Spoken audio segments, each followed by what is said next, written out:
Lo siento, mamá, lo siento. Esas 4 palabras salieron de la boca de Savannah Guthrie, llorando frente a una cámara, el 25 de marzo de 2026, 53 días después de que su madre de 84 años desapareciera en la oscuridad de la noche en Tucson, Arizona. Y no las dijo una vez, las repitió. Las repitió como alguien que lleva semanas cargando una culpa que no puede soltar. Lo siento, mamá. Lo siento. Lo siento con mi hermana. Lo siento con mi hermano. Lo siento con mis hijos. Lo siento con mi sobrino. Lo siento con Tommy, mi cuñado. Si fue por mí, lo siento muchísimo. Si fue por mí, ahí está. La confesión más desgarradora que una hija puede hacer públicamente. La posibilidad de que la fama de Savannah Guthrie, su cara en las pantallas de televisión de todo Estados Unidos, cada mañana durante más de una década, haya convertido a su madre de 84 años en un objetivo, en un blanco, en la víctima perfecta para alguien que quería dinero, o poder, o atención, o algo que todavía nadie ha podido definir con certeza. Esta fue la primera entrevista de Savannah Guthrie desde que Nancy desapareció, y lo que reveló en esa entrevista de 3 partes con su colega y amiga Hoda Kotb en el programa Today de NBC no fue solo dolor. Fue una cadena de detalles que ningún medio había puesto juntos hasta ahora.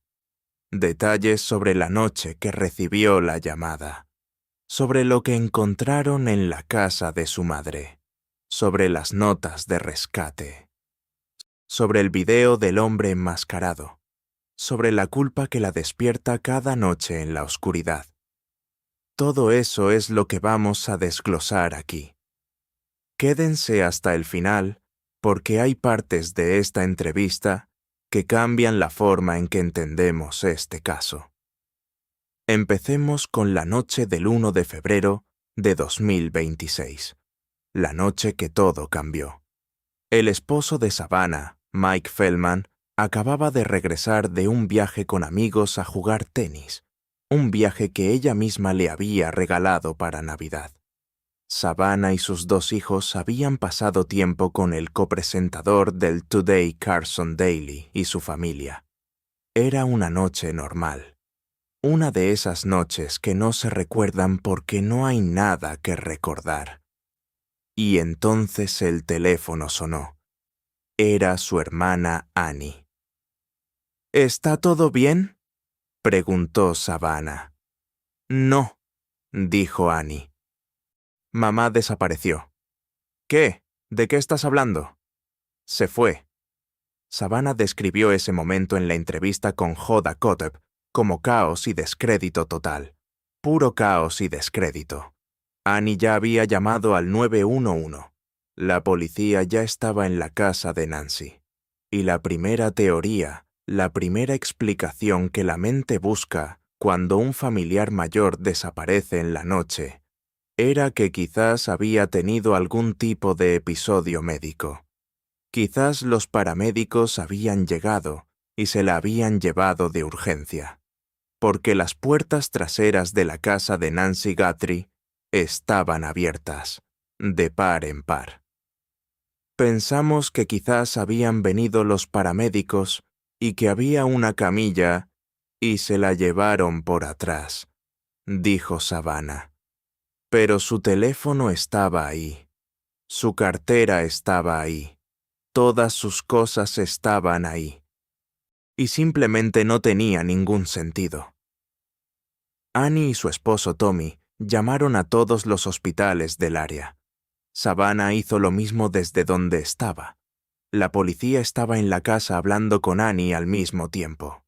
Todo sucedía al mismo tiempo, y nada tenía sentido. Y entonces Savannah llamó a su hermano Cameron. Cameron Guthrie tiene un perfil que la mayoría de los medios no ha enfatizado lo suficiente. Savannah lo describió en la entrevista como brillante, alguien con una carrera militar y experiencia en inteligencia. Alguien entrenado para leer situaciones de crisis. Alguien que ve lo que otros no pueden ver cuando el pánico nubla el juicio. Y Cameron vio con claridad lo que había pasado desde el primer momento. Incluso por teléfono, cuando lo llamé, él ya sabía. Dijo Savannah. Dijo, creo que la secuestraron para pedir rescate. Y yo dije, ¿qué? ¿Por qué? ¿Qué? Savannah describió ese momento con una honestidad brutal. Dijo que en retrospectiva suena absurdo, pero que en ese instante simplemente no quería creerlo. No quería aceptar lo que su hermano le estaba diciendo con tanta certeza. Suena tan tonto, pero yo simplemente no quería creerlo, y dije, ¿crees que es por mí? Y él dijo, lo siento, cariño, pero sí, quizás. Pero yo ya lo sabía. Ella ya lo sabía. Y esa es la parte que la está destruyendo por dentro. Que en el momento en que su hermano dijo esas palabras, algo en ella ya lo había procesado. Ya lo sabía. Y de todas formas no podía aceptarlo. Savannah fue a Tucson de inmediato. Llegó a la casa de Annie y encontró a sus hermanos. Lo que describes como incredulidad y abrazos. Nadie sabía qué decir. Nadie sabía qué hacer. Solo abrazarse y no entender. Y desde los primeros momentos, Annie y Tommy le dejaron algo muy claro al sheriff Chris Nanos. Esto no era el caso típico de una persona mayor con demencia que se pierde. Nancy Guthrie no podía perderse. Físicamente no podía. Mi mamá tenía un dolor tremendo, dijo Savannah. Su espalda estaba muy mal. En un buen día podía caminar hasta el buzón a recoger el correo. Pero la mayoría de los días ni eso. No había manera de que se perdiera. Ahora llegamos al momento que heló la sangre de Savannah Guthrie. El momento en que vio por primera vez el video. El FBI recuperó imágenes de la cámara del timbre de la puerta de Nancy. Imágenes que la cámara debería haber eliminado de sus servidores porque el dispositivo fue desconectado a la 1:47 de la madrugada. Pero el FBI trabajó con socios del sector privado y recuperó esas imágenes de los datos de respaldo. Las publicaron el 10 de febrero de 2026, 10 días después de que Nancy desapareciera. Un hombre enmascarado, balaclava completa, guantes negros, pantalón largo, chaqueta, una pistola en la funda frontal, una mochila de senderismo de 25 litros, moviéndose directamente hacia esa cámara con una precisión que no se improvisa, cubriéndola con sus propias manos. Savannah vio ese video y describió lo que sintió con una sola frase que resume todo el horror. Es absolutamente aterrador, dijo. Es absolutamente aterrador, y no puedo imaginar que eso es lo que ella vio parado sobre su cama. No puedo. Eso es demasiado. Eso es demasiado. Un hombre con máscara, armado, parado sobre la cama de tu madre de 84 años en pijama en la oscuridad de la noche. Esa imagen específica es la que Savannah lleva consigo cada noche. Me despierto cada noche en la mitad de la noche, dijo Savannah entre lágrimas. Cada noche. Y en la oscuridad imagino su terror. Y es impensable. Pero esos pensamientos exigen ser pensados. Esos pensamientos exigen ser pensados. Savannah Guthrie, periodista de carrera, copresentadora del programa de mayor audiencia en la televisión matutina de Estados Unidos, eligió esas palabras con una precisión que solo alguien que ha pensado mucho puede usar. No está tratando de apartar esos pensamientos, está eligiendo tenerlos, porque no hacerlo sería abandonar a su madre mentalmente, y eso no lo va a hacer. Pero hay algo más que Savannah reveló en la entrevista que pocos medios han destacado con suficiente atención: las notas de rescate. Después de que Nancy desapareciera, varias notas de rescate llegaron a los medios de comunicación. No una, varias. En los días posteriores al 1 de febrero, diferentes personas enviaron distintos tipos de comunicación que afirmaban ser del secuestrador o secuestradores. Savannah Guthrie habló de esas notas públicamente por primera vez. Hay muchas notas diferentes, creo, que llegaron. Y creo que la mayoría de ellas, según mi entendimiento, no son reales, dijo. Y yo no las vi. Pero una persona que enviaría una nota de rescate falsa tiene que mirarse profundamente a sí misma. Y entonces añadió algo que tiene implicaciones enormes para el caso. Creo que las dos notas que nosotros recibimos, a las que respondimos, tiendo a creer que esas son reales. 2 notas. La familia Guthrie recibió 2 notas de rescate que consideran reales, y respondieron a ellas. El FBI sabe de esas notas. Los investigadores las tienen. Y Savannah Guthrie acaba de confirmar públicamente que la familia cree en su autenticidad. Si esas 2 notas son reales, eso significa que quien se llevó a Nancy Guthrie hizo contacto con la familia, puso condiciones, comunicó algo, y la familia respondió. Lo que sucedió después de esa respuesta, si hubo una segunda comunicación, si hubo una negociación que fracasó, si hay algo que los investigadores están reteniendo deliberadamente por razones tácticas, eso es algo que nadie sabe todavía. Pero la existencia de esas 2 notas que la familia considera reales abre una dimensión de este caso que va mucho más allá de un secuestro sin comunicación. Y ahora llegamos al peso más pesado que Savannah Guthrie carga: la culpa. Desde los primeros días de la investigación, circuló una teoría, que Nancy Guthrie fue objetivo porque alguien la vio en televisión junto a su hija famosa. En noviembre de 2025, apenas 3 meses antes del secuestro, el programa Today transmitió un segmento de Savannah Guthrie regresando a Tucson, su ciudad natal. Savannah, Nancy y la hermana Annie compartieron una comida en el restaurante El Charro Café, el restaurante mexicano más antiguo de los Estados Unidos, con operación familiar continua desde 1922. Eso se transmitió nacionalmente. Millones de personas lo vieron. El FBI ya visitó El Charro. Ya entrevistó al personal. Preguntó si alguien había parecido sospechoso ese día, si alguien había intentado tomar fotografías, si alguien había merodeado cerca del equipo de producción. Savannah sabe todo eso, y vive con la posibilidad de que ese segmento, ese viaje a casa, esa comida familiar filmada en cámara y transmitida a todo el país, haya puesto a su madre en la mira de alguien.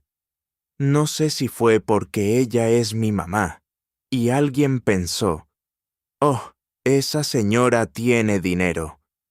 Podemos sacar dinero rápido. Quiero decir, eso tendría sentido», dijo Savannah. «Pero no lo sabemos, lo cual es demasiado para soportar. Pensar que yo traje esto hasta su cama, que fue por mí». Y luego vino la frase que rompió a millones de personas que la escucharon. «Lo siento, mamá, lo siento. Lo siento con mi hermana y mi hermano, y mis hijos, y mi sobrino y Tommy, mi cuñado. Si fue por mí, lo siento muchísimo». Savannah Guthrie, una de las periodistas más reconocidas de los Estados Unidos, pidiéndole perdón a su madre desaparecida en televisión nacional, pidiéndole perdón a su hermana, a su hermano, a sus hijos, por existir, por ser famosa, por haber llevado esa fama a la puerta de la mujer que la trajo al mundo. Hubo otro momento en la entrevista que tiene que mencionarse porque habla directamente de la crueldad que rodea este caso.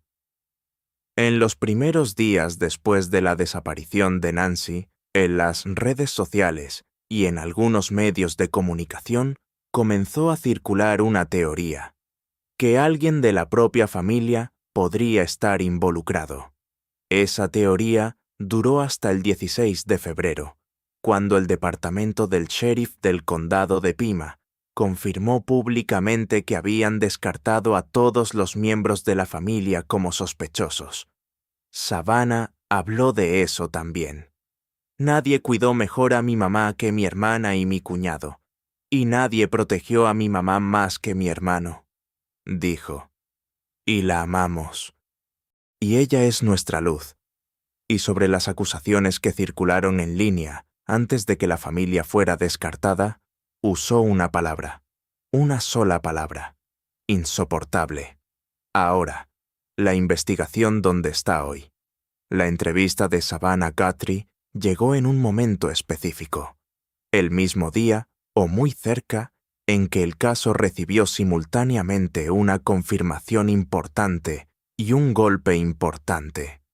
El golpe, el guante que se encontró a 3 kilómetros de la casa de Nancy, el que visualmente coincidía con el del sospechoso en las imágenes del FBI, el que fue enviado a Codice con esperanza de una coincidencia rápida, resultó pertenecer a un trabajador de un restaurante del área sin ninguna conexión con el caso. Callejón sin salida. El ADN de ese guante no llevó a ningún lugar. La confirmación. El sheriff Chris Nanos dijo en vivo en la estación Colt el 23 de marzo que el FBI, mediante análisis forense independiente del hardware físico de la cámara Nest, llegó a la conclusión sostenida de que alguien estuvo en la propiedad de Nancy el 11 de enero de 2026, 3 semanas antes del secuestro, sin mochila, sin arma visible, reconociendo el terreno, planificando. Y el ADN extraño encontrado dentro de la casa de Nancy, material genético que no pertenece a ella ni a ninguna persona con contacto regular conocido, sigue siendo procesado a través de un laboratorio privado en Florida bajo análisis de genealogía genética investigativa. C.C. Moore, la genealogóloga genética forense, jefe de Parabon Nanolabs, con más de 300 casos resueltos, ya lo dijo públicamente. Si yo fuera el secuestrador, estaría extremadamente preocupado ahora mismo, porque usando genealogía genética investigativa, él va a ser identificado. No dijo podría, dijo va a ser. Y en medio de todo eso, Savannah Guthrie cerró la entrevista con una frase, una sola frase que resume todo lo que ella, su familia y toda la comunidad que sigue este caso está esperando. Alguien necesita hacer lo correcto. No voy a esconder mi cara, pero ella necesita volver a casa ahora. Ella necesita volver a casa ahora. Nancy Guthrie, 84 años, desaparecida hace más de 53 días. Secuestrada en pijama, sin zapatos, sin medicina, en la oscuridad de la noche de su propia casa. La recompensa total supera el $1.200.000, $1 millón de la familia, 100.000 del FBI, 12.500 de Crime Stoppers de Tucson.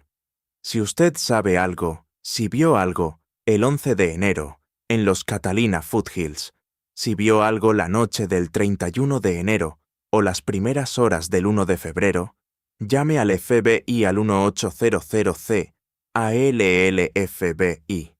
Puede permanecer anónimo. Savannah Guthrie se despierta cada noche en la oscuridad imaginando el terror de su madre. Alguien ahí afuera sabe dónde está Nancy, y ese alguien necesita hacer lo correcto.